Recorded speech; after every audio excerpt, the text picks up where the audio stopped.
তুমি অনেক দেরিতে হলেও বুঝবে আমি হারিয়ে যাওয়া মানে শুধু একজন মানুষকে হারানো নয়, তুমি হারিয়েছো সেই হৃদয়টাকে যে নিঃস্বার্থভাবে তোমার পাশে ছিল, যে চোখে শুধু তোমাকেই দেখতো, যে মন তোমার প্রতিটা না বলা কথাও বোঝার চেষ্টা করত।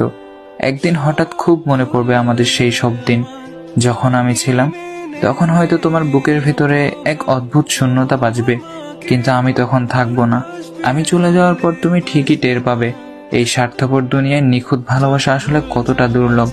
ভালোবাসার অভাবে, অনুভবের দারিদ্র্যে তুমি ধীরে ধীরে পুড়ে যাবে।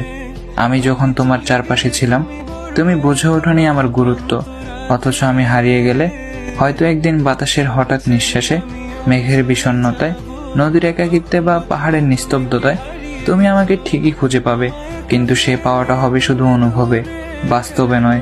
তখন হয়তো মনে হবে, ইস, যদি আর একবার সময়কে পেছনে নেওয়া যেত। কিন্তু সময় তো আর কারোর জন্য থেমে থাকে না। মানুষ যখন চুপচাপ সরে যায় তখন সে আর আগের মতো ফেরে না। তুমি বুঝবে ঠিকই, খুঁজবেও ঠিকই, কিন্তু আমি আর ফিরবো না। তুমি ছাড়া শূন্য